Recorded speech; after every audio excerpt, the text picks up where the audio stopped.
Talk Business and Hendrix College continue our partnership to provide you with timely polling data related to Arkansas politics. In our post-Labor Day, pre-2012 round of polling, we take a look at what will be some of the high-profile races next year, Congress and President. We conducted 4 polls, one in each congressional district, all with more than 400 voters. Those make up our congressional job approval questions for the state's 4 current congressmen. Then we combined our samples for the other questions on the poll, giving us a huge statewide sample of more than 2,100 respondents. So, enough with our methodology? Here you go. Our first question, do you approve or disapprove of the job that Congressman Rick Crawford is doing? 35% of 1st District constituents approve of the job the first-term Republican is doing. 23% disapprove. 42% don't know. In the 2nd Congressional District, Congressman Tim Griffin, 40% approve of the first-term 2nd District Republican, 35.5% disapprove, and 24.5% don't know. In the 3rd Congressional District, first-term Republican Congressman Steve Womack has a 44% approval rating, 29% disapprove of the job Congressman Womack is doing, and 27% said they did not know. And in the 4th Congressional District, retiring Democratic Congressman Mike Ross, he has a 43% job approval rating compared to 29% who disapprove of the job he's doing, and 28% are undecided or do not know. Let's shift to presidential politics. Democratic incumbent President Barack Obama. Do you approve or disapprove of the job that President Obama is doing? Only 31.5% of Arkansans statewide approve of the job that President Obama is doing. 63.5% disapprove, while 5% have no opinion, they don't know. Compare that to 2 years ago when we last asked the question about President Obama's job approval. In October of 2009, we asked the same question. President Obama's job approval rating was 40% approval, 56% disapprove, and only 4% don't know. I caught up with Dr. Jay Barth, professor of political science at Hendrix College in Conway. Hendrix is our partner in our poll endeavors. Dr. Jay Barth offered his insight on these latest results. All right, Jay, let's talk about the congressional districts. Let's start with the 4th Congressional District. Congressman Mike Ross not running for re-election, but if he were, he'd be in pretty good shape. What can you take away from the numbers in the 4th District and what they may say about Mike Ross or the district as a whole? Yeah, I mean, I think we have, in Arkansas, like everywhere, a lot of antipathy towards the institution of Congress. But Mike Ross, as a Blue Dog Democrat, has fit his district very well, as we've seen in all his re-election successes over the years, and that continues to show itself.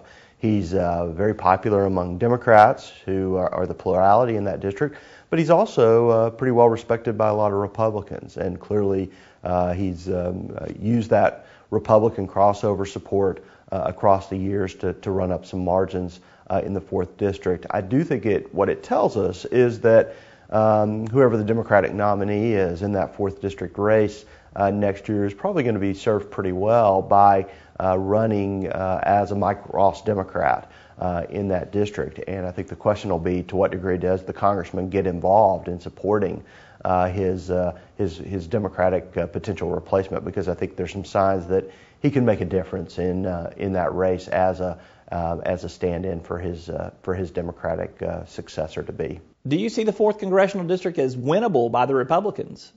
Oh yeah, I mean clearly, even Mike Ross's support is in the 40s, but it's just his negatives are quite low, and that does suggest that there's certainly an opening there. I mean, Democrats are the plurality in the 4th District, but they're certainly not in the majority, and there's certainly a lot of willingness by independents to vote Republican in that district.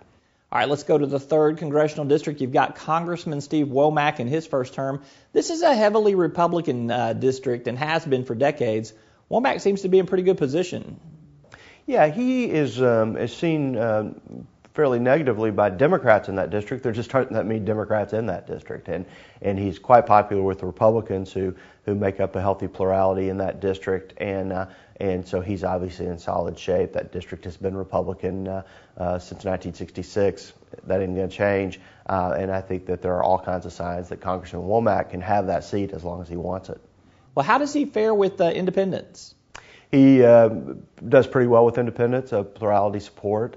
You know, you've got a lot of independents who right now are pretty opposed to anybody from either party, but he has good plurality support among independents as well. He's in solid shape. One of the tightest job approval numbers we saw was in the 2nd Congressional District with Congressman Tim Griffin, 40% approved, just a little under 36% disapproved, and one of the smaller undecideds in all of that. Do you think Congressman Griffin has got re-election problems?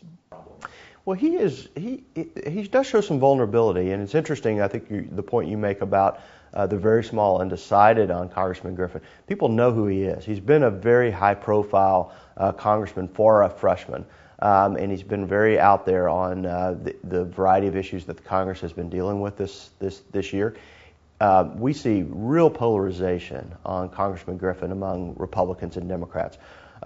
Republicans love Congressman Griffin, about 70% support among Republicans, but among Democrats, it's a 60% opposition and only about 15% support. So he's a very polarizing figure, the most polarizing member of the delegation.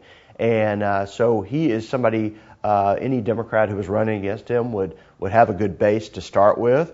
You know, the question is, can they get over the 50% mark? But I do think he is the one congressman who does show some vulnerability, really because he has built some opposition to go with his tremendous support.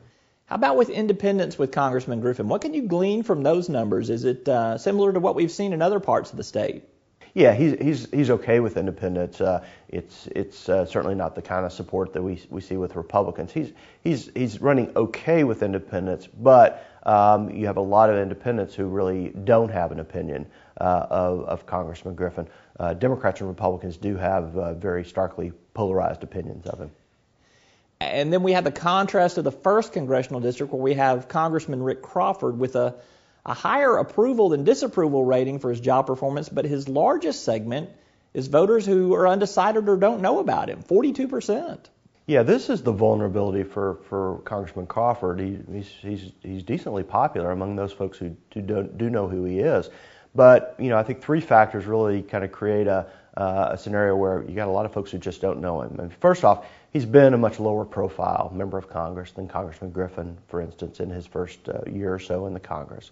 Secondly, he's got a weird media situation in that there are a lot of different media markets that cover the 1st district, and he's not the biggest name congressman in any of those except maybe the very small Jonesboro media market. And then finally, he's got a lot of his district that he didn't run in 2010, and so he's not very well known in those parts of the district. He's got to introduce himself to a lot of voters, and that does create an opening for Democrats. That said, I think Crawford is not off to a negative start. It really is. He's just going to have a lot of work to do to introduce himself, assuming he does get a strong Democratic opponent.